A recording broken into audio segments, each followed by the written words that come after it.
Hi, welcome to Rules Challenge. My name is Carter Maxwell, and in this episode we're going to be taking a look at the game Oathsworn Into the Deepwood. Now for those of you who are new to the show, this isn't a full teach of the game. It's basically just a test of your understanding of the rules.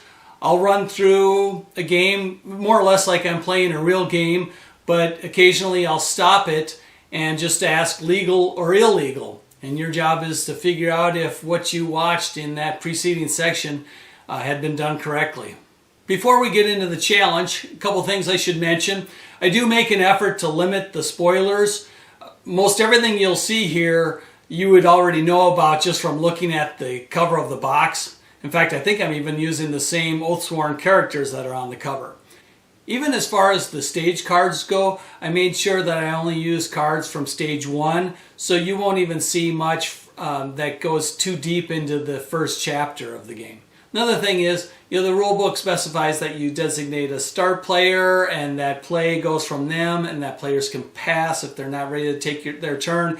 I'm not going to be talking about that too much in the video. I'll just have the characters take their turns when they're ready to take them. And then the last thing I want to mention is, if you haven't watched the Oathsworn training camp videos yet, I highly recommend you do that. They are an incredibly polished series of how to play videos, and I'll try to remember to put a link to those videos down in the description. Okay, let's go ahead and get into the challenge. Alright, we're all set for the encounter portion of Chapter 1. We've got the board set up according to the encounter book. We've put our Oathsworn out on the map the way we like. And since they weren't ambushed, we already did a refresh phase where they were able to gain some animus to spend. We're going to start things off with the Exile because he has a really great ability for getting across the map fast. He'll play the card Death from Above. And it says, you may only play this ability if you are adjacent to an obstacle, which he is, the tree. Place your figure in an empty hex within range 7. You do not count as moving through the intervening hexes. That card costs 3 animus to play, so he'll pay that. 1, 2, 3. He's keeping an eye on this upcoming stage card that shows that the broodmother is going to be attacking with her front. So he's going to try to smack her right in the mouth. He can put himself up to 7 spaces away. He only needs to go 6 though. He'll just go right here in front of the broodmother. Now the card lets him attack, and it gives him a bonus 2 damage. He doesn't get any special might dice on this attack, so he just has to decide how many white might cards he wants to draw. He'll go with 4. We'll go 1, 2, 3, 4. That's a pretty good draw. He's got a critical, so he gets to draw another card for that.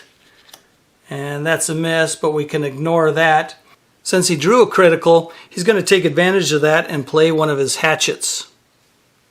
That card says, when you critical during an attack that hits, draw 2 additional cards rather than 1. So we'll draw 1 more might card, and that's a 1. So our total now is 6, combined with the plus 2 damage from Death from Above, and we're at 8. The broodmother's defense value is 2, so dividing our 8 damage by 2 leaves us 4, and we'll apply that to the front hit point die.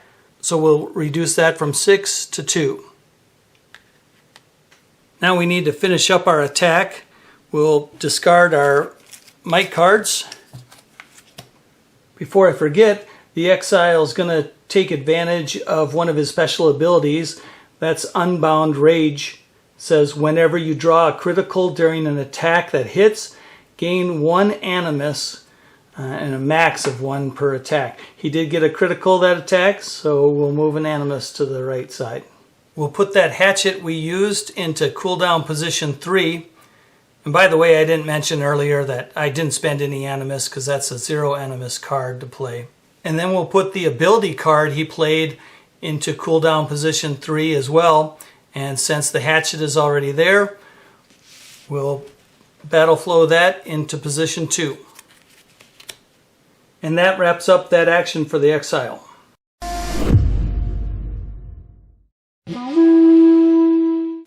Everything on that turn was done correctly, but there are a few things we should talk about. First, let's talk about weapons, because that does tend to cause some confusion. Let's clear one thing up right away. You do not have to play a weapon card during an attack in order to be considered armed for the attack.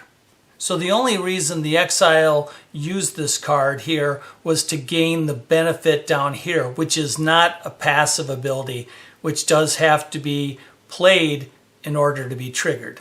And even after it's played and it's sitting in a cooldown position, that character is still considered to be armed.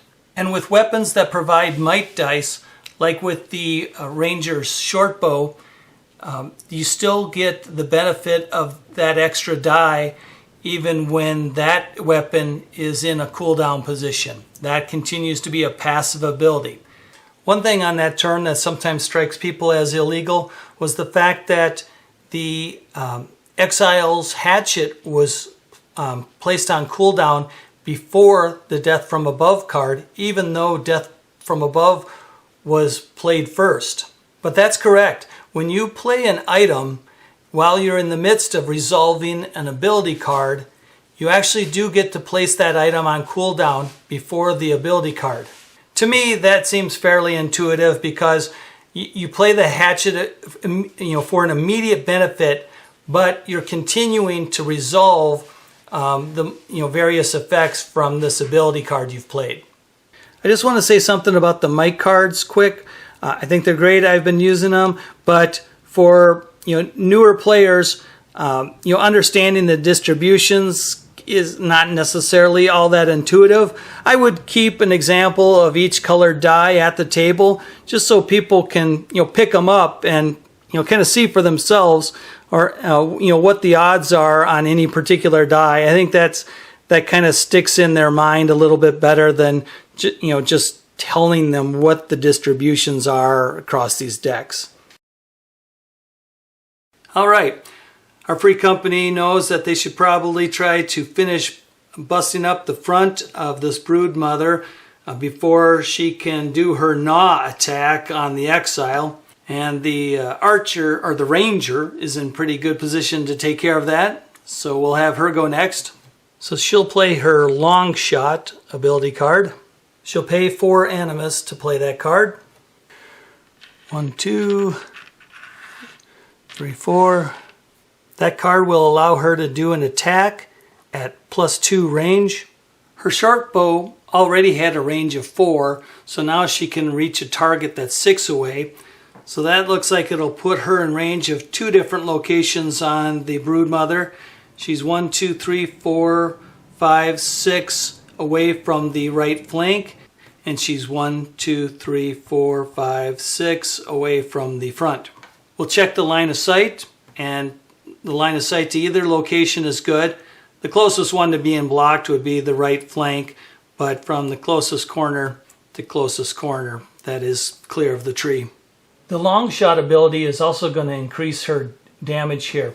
It says add 1 damage to this attack for each hex of range it takes to reach the target beyond range 4. She's actually attacking from range 6, so she'll get a bonus of 2 damage. With those 2 bonus damage, she knows she only needs to draw 2 more damage to finish off the front of the broodmother, and she gets to draw 1 yellow might card.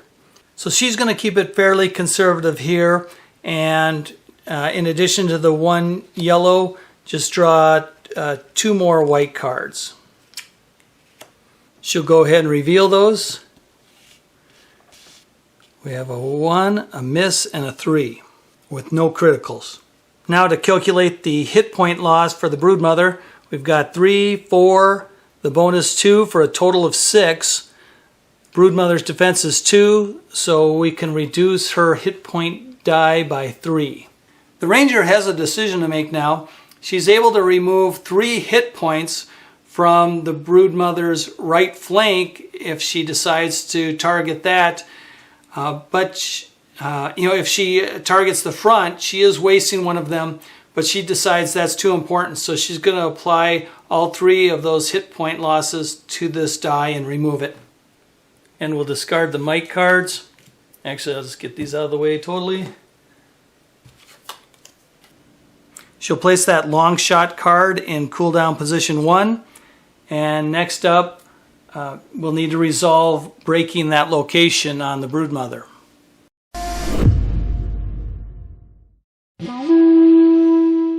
Everything on that turn was done correctly. I just want to touch briefly on how the Ranger decided to apply the damage to the Broodmother's hit point dice. We know she had 2 valid targets, and it was 2 because they were the same distance away from her. The right flank was 6 spaces away, and the front was 6 spaces away. But people sometimes assume that you need to decide which of those you're targeting before you resolve the attack. But that's not the case. You do actually get to wait to see the results of your draw. And that can be very useful for avoiding wasting damage, or maybe avoid triggering a reaction when you're not ready for it. Now that a location has been broken, we need to resolve a reaction, but first we need to check if the stage has changed. According to the Special Rules Board, Stage 2 will be triggered when the Broodmother loses 2 dice, so we're fine for now. So now we need to resolve the top stage card, and that'll be that Gnaw card that we've been anticipating. Step 1 is to release the Brood. And the Special Rules Board tells us how to do that. It says place 3 giant rats adjacent to the Broodmother in the hexes closest to her rear that have no characters in them. Hopefully you can see reasonably well what's going on here. Immediately to her rear, we already have a rat. And on one side of that, we have a rat. The other side is a tree. And then one more away from that is a rat.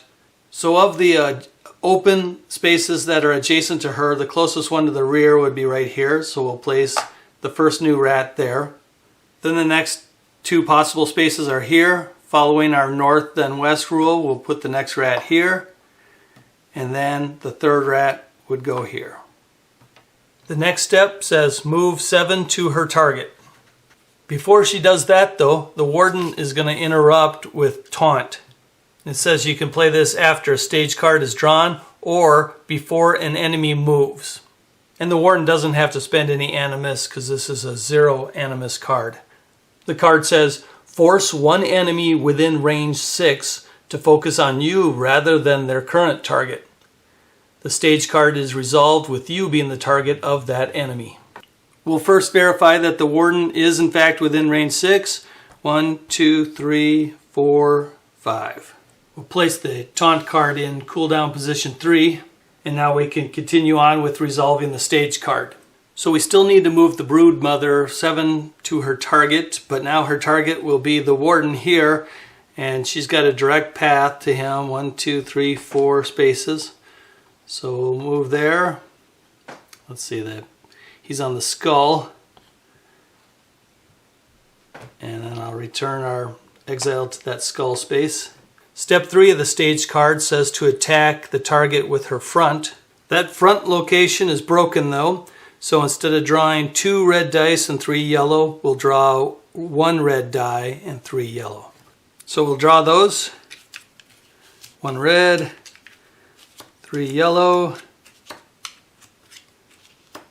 Before revealing those, the Warden can decide if he wants to play an ability card to boost his defense, but he'll pass on that. So we'll go ahead and reveal them.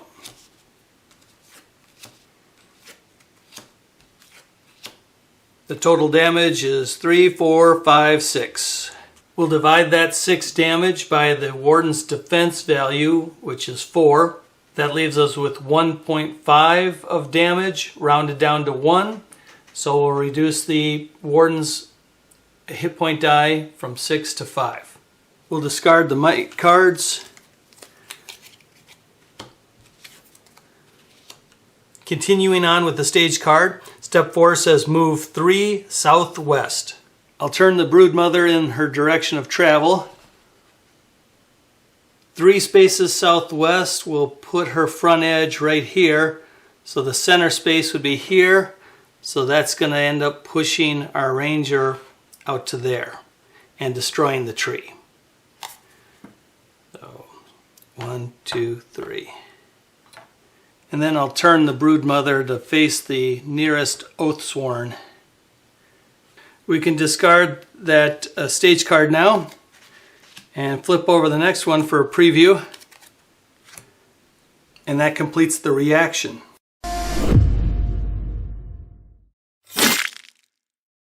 Everything in that example was done correctly up until near the very end. The broodmother should not have been turned to face the ranger. When the encounter is simply moving and not targeting a character, it continues facing in the direction it was traveling. So here, the broodmother should have continued to face this direction. That seems really nitpicky, but it has important ramifications on which parts of the broodmother the Oathsworn will be able to target, and also where future rats are going to spawn.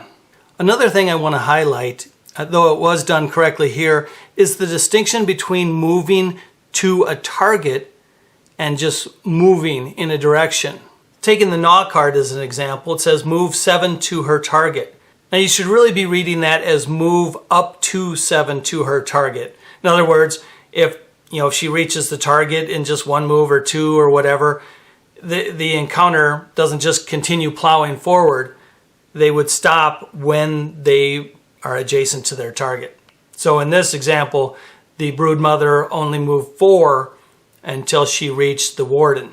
With something like move 3 southwest though, that is an absolute number. Even if the broodmother were to run into an Oathsworn after, say, just one move, she would continue to plow forward in that case until she has gone the full 3 hexes. Alright, back to the Oathsworn's turns. The exile is going to take a turn. He knows he's going to be in serious jeopardy if he doesn't call this hurt a bit before the encounter phase. He's going to play the card Roaring Charge. That will cost 2 animus. 1, 2. The card says all other Oathsworn or allies may move 1. So they'll all take advantage of that. The warden will move 1 this way. The priest will move 1 this way. And the ranger will move 1 to the northeast. Next, the card says you may move up to 4 in a straight line.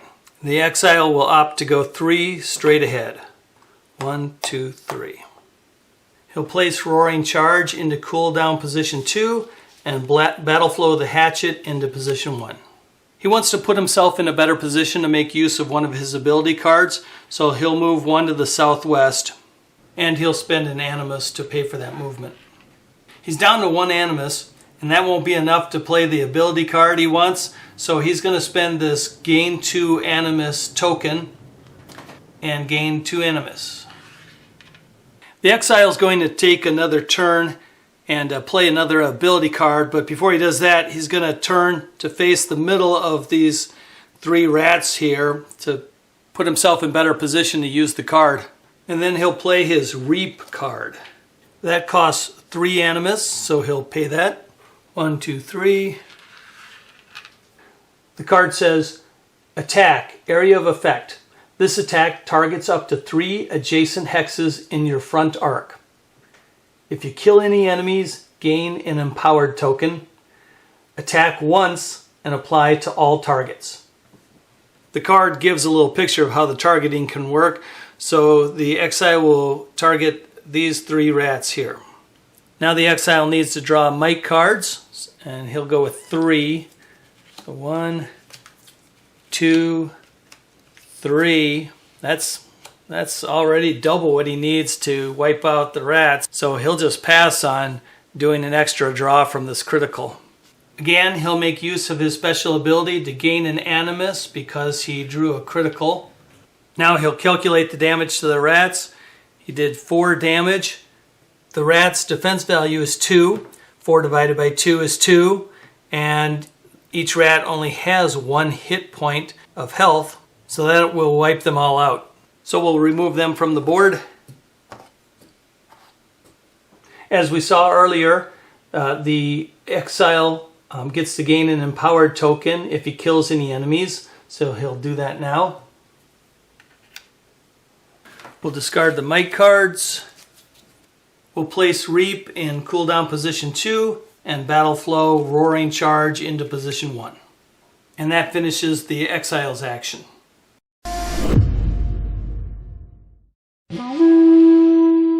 There are a couple things worth talking about from this turn. Just a little bit ago I made a big deal about the facing of the Broodmother, and now I just was turning the Exile however I wanted. But that's actually fine. The facing of your Oathsworn is really flexible. Here's the relevant rule. You can change facing at no cost at any time on your turn except while resolving an effect. So in this example, the Exile could turn into the position he wanted before playing the card and resolving the effect. He just couldn't do it while he was in the middle of resolving that attack. Like hit a couple rats and then turn to be able to reach a third one. Another thing I wanted to mention, the Exile had drawn a critical when he was drawing those might cards, and then just skipped on drawing an extra card, and that's fine. That's your choice. If you're rolling dice, it wouldn't matter one way or the other. But if you're drawing cards, you might actually have a sense of what's remaining in the deck. Whether it's likely to be particularly good cards or bad cards. So there might be a good strategic reason why you might want to draw an extra card or not draw an extra card.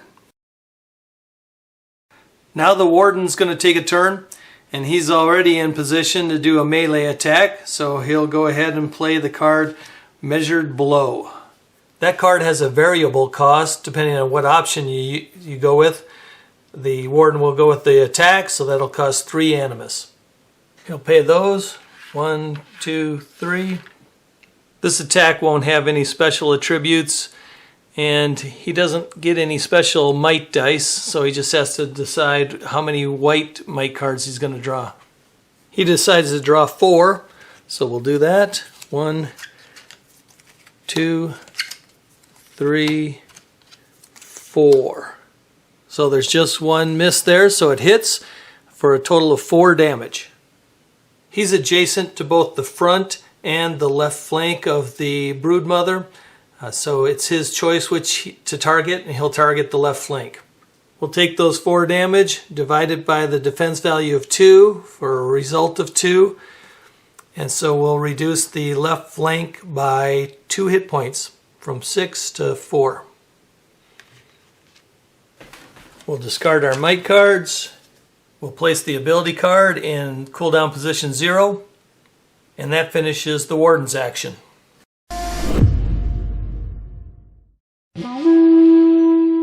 That was a pretty straightforward turn.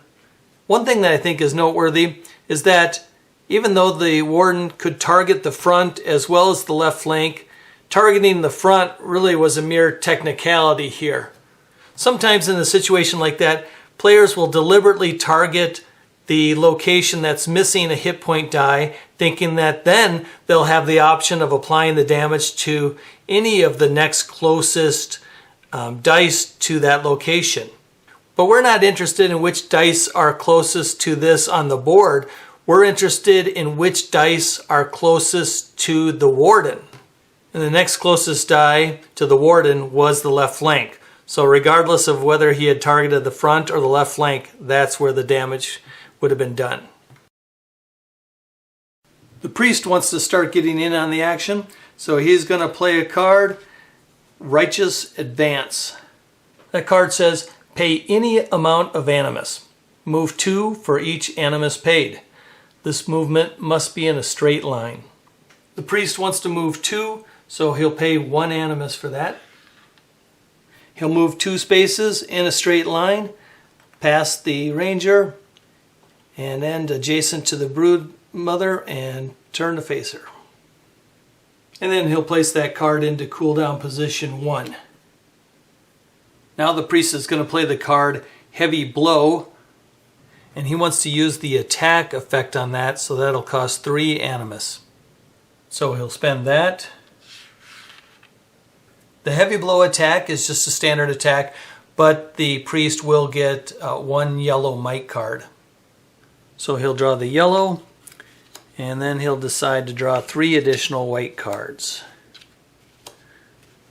It looks like that's depleted our deck. We'll go ahead and reveal those. Miss. Ooh, it's already a miss. All right, so right now his total is 3. He did get a critical there, so we'll need to do a quick reshuffle on the white might cards.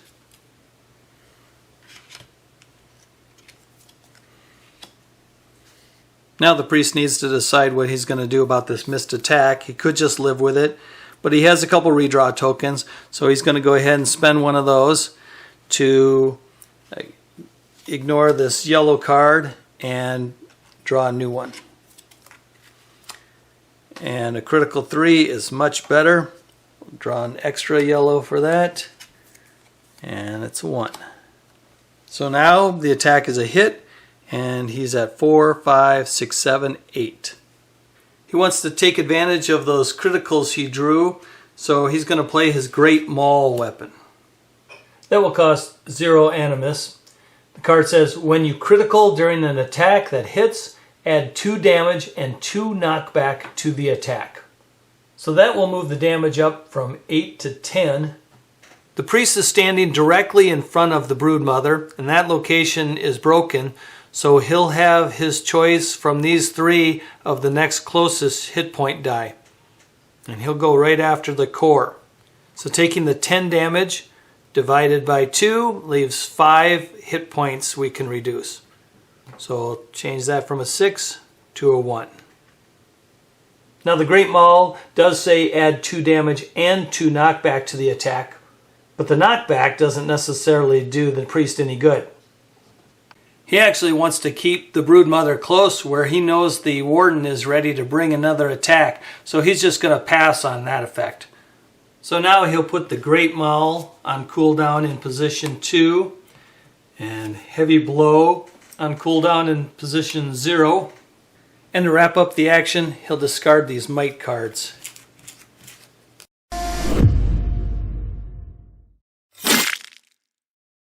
There were a couple mistakes made this turn. The first was when the priest just walked right through the ranger during his righteous advance. You can't pass through other characters or obstacles during normal movement. Here's the main rule relating to movement. For each animus spent, you may move to any adjacent hex that does not contain an obstacle or another character. And it goes on to mention then that some items and abilities also allow you to move, as we saw with the Righteous Advance card. There's nothing to suggest, though, that movement from a card is any different from movement when you spend animus. Unless, of course, the card indicates that it's special movement. I think we saw earlier with an exile card that specified that when he moves, it's as if there's, that he's not passing through the intervening spaces. The other mistake was when the priest chose not to apply the knockback effect from the Great Maul. It's not a choice in this case. It's an effect of having used the card, and it has to be resolved. Now that said, there are some abilities that have multiple effects that you can choose to do or not do. For instance, a card that says move to attack. You have to do at least one of those things if you play the card, but you can do one or the other or both. Now the ranger is going to take a turn, and she's going to play the card Thread the Needle. That'll cost 3 animus. So she'll pay that. 1, 2, 3. That card has the attack icon on it, and then it says you can choose to target any hit point die on the enemy. If you choose to attack the enemy's rear whilst in the enemy's rear arc, add 3 damage to the attack. Already here we're seeing an effect on gameplay of having mishandled the facing of that broodmother earlier. The ranger is using an ability that would have been boosted if she'd been in the rear arc, but instead, because the broodmother is facing the wrong direction, she's in the front arc and not going to be able to use that. She can still do the attack, she just won't get the boost to damage. This will just be a regular attack, except the ranger does get 1 yellow might die because of her short bow. So we'll draw that, and then she'll go with 2 more cards. And she'll go ahead and reveal them. And that's a pretty sad result. She'll decide to just live with that result. But under the determination rule, she gets to gain a combat token of her choice. So she'll go with the gain 2 animus token. Under the determination rule, if she had spent any combat tokens, she would have gotten them back, but she didn't spend any, so there's nothing to regain. Now we'll discard the might cards. And then she'll put the thread the needle card into cooldown position 2 to wrap up her action.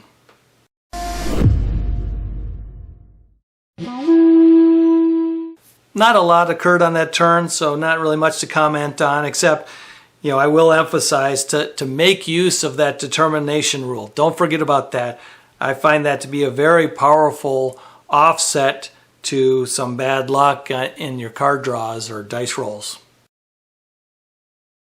Now the Warden's going to take a turn, and before he does anything else, he's going to use one of his special abilities. It says, Discipline. Once per round, Battleflow 1 card once. And he'll move his taunt card from the 3 position to the 2. Now the Warden will play the card Chain Drag, and that will cost 2 animus. So he'll pay that. 1, 2. That card has a couple of effects to choose from, and the Warden's just going to go with the basic attack. He doesn't get to draw any special might cards, so he just has to decide how many white cards he's going to draw, and he'll go with 3. 1, 2, 3. That hits for a total of 3 damage. He's adjacent to both the left flank and the front of the Broodmother. And as we saw earlier, since the front isn't an option, he'll have to apply that damage to the left flank. And it was 3 damage divided by 2 defense, so he'll get to reduce this by 1 from 4 to 3. We'll discard the might cards. Then we'll place Chain Drag in cooldown and Battleflow Taunt to the 1st position. And that finishes the Warden's action.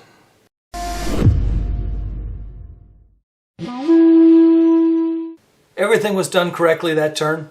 I don't know that I have any special comments to make about it. Other than that, it was a good reminder for every player to always be keeping an eye on opportunities to use their special abilities. You're significantly handicapping yourself if you're not taking advantage of these when the opportunities come around. Our Oathsworn still have a little bit of animus left to spend, but they're going to save those for the next round, so we'll go ahead and move on to the encounter phase. And that means it's time to resolve the next stage card, which is Acidic Maw. The first step of that card says, Release the Brood. We know from earlier that means add 3 new giant rats to the board, adjacent to the Broodmother and as close to the rear as possible. So we'll put the first one there, and the next one, it would have to go either here or here. So we'll go with north, and then third one here. Step 2 says move 5 to her target. This isn't a reaction, so we don't have a predetermined target. And the stage card didn't call for a specific target, so it'll just be whichever's closest and within line of sight. That would be one of these 2, and so she'll target the northerly of these 2 characters, which is the Warden. Now step 3 says to attack the target with her front, and it goes on to say the character loses 1 defense for each hit point lost. Mark this with a tracker token. This lasts the rest of the encounter. Again, this attack will be broken because of that missing front hit point die. So the Broodmother will get just 1 red and 3 yellow might cards. We'll go ahead and draw those.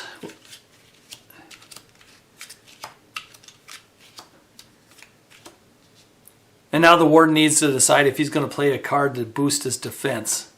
Since the Warden's been trying to act as the team's tank and absorb most of the damage, permanently losing defense for the rest of the encounter will really hurt. So he's going to play the card Arcing Strike. That will increase his defense by 2, and it won't cost any animus. Now we can reveal the might cards. We have a 2, 1, 3, and 2. That's pretty brutal. So that's a total of 8 against a defense of 6, so the warden is going to lose a hit point. But the priest will come to the rescue. He's going to play an interrupt card called Fend. That card will cost 0 animus, and it says, after you or an adjacent friendly character has damage drawn against them, ignore one of the enemy's might cards against you or that character, your choice. We'll quickly verify that the priest is in fact adjacent to the warden. Now the priest picks a card to ignore, and of course that will be this 3. So now the total damage is 5.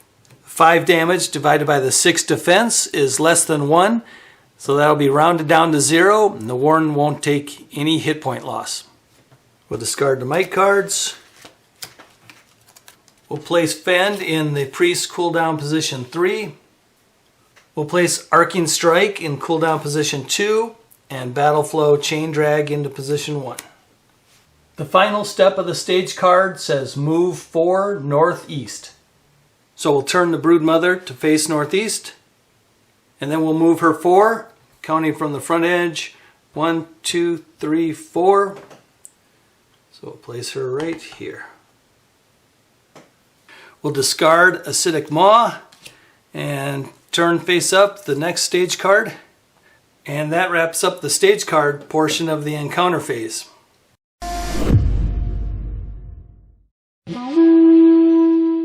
The thing that I think is noteworthy from this turn is that when the priest put Fend into cooldown position 3, it battleflowed the card that was already there. Sometimes people are under the impression that when you play a card for defense during the encounter phase, that it doesn't battleflow cards. But for the battleflow, it's not really the situation you're looking for, it's the icon on the card that you should be paying attention to. This card has an icon on it indicating that when it's played, it does cause battleflow. It doesn't matter if the card was played as part of the priest's regular turn or in the response to something during the encounter phase. Compare that to something like the warden's short sword. Now, if the warden had played that for defense during this phase, that would not have caused battleflow because that battleflow icon is X'd out on that card.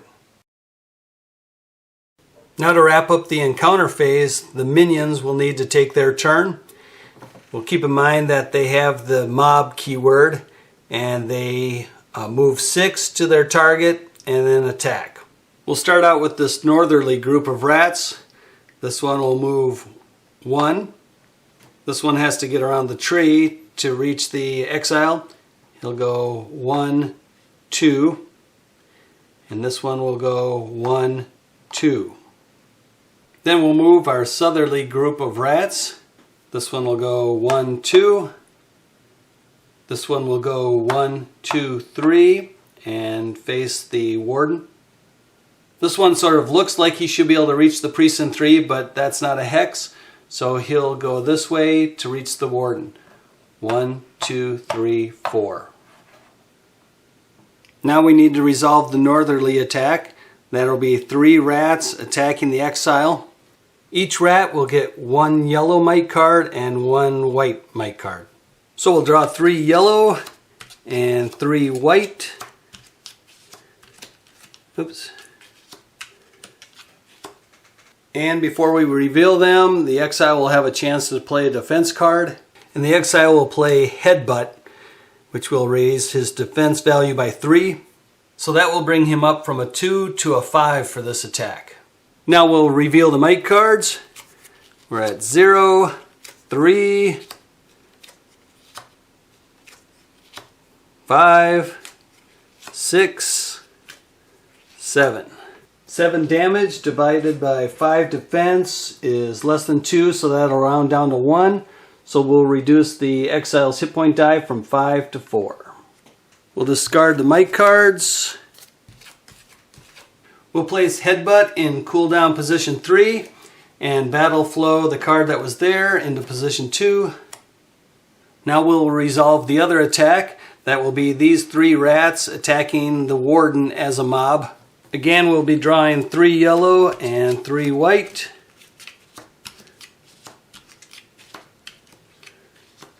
The warden will play the card guard for its defense value of 1. That will raise his defense from 4 to 5. We'll reveal the might cards. 3, 6, 7. The same as last time, so 7 divided by 5.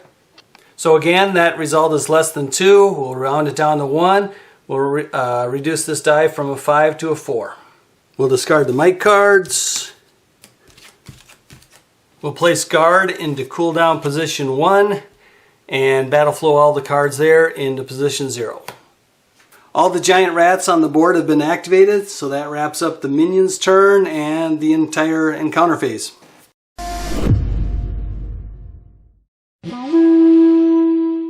Once again, everything was done correctly on this turn. I just want to talk about the minions for a minute. Just be sure to always read their instructions very carefully. For example, the keyword mob here is pretty subtle, but that's crucial to the giant rats having really any attack strength at all. Attacking on their own, they tend to be quite weak, but attacking as a mob, they can be dangerous. Okay, I think we'll wrap things up there. Sorry the video went on so long. I appreciate you sticking it out till the end. I did think it was important though to get far enough into the round that you got to see the encounter phase and even all the way through when the minions took their turn. I hope you got something out of the video. If you have any questions or think I got something wrong, don't hesitate to leave a comment. And otherwise, I hope to see you for the next video. Thanks.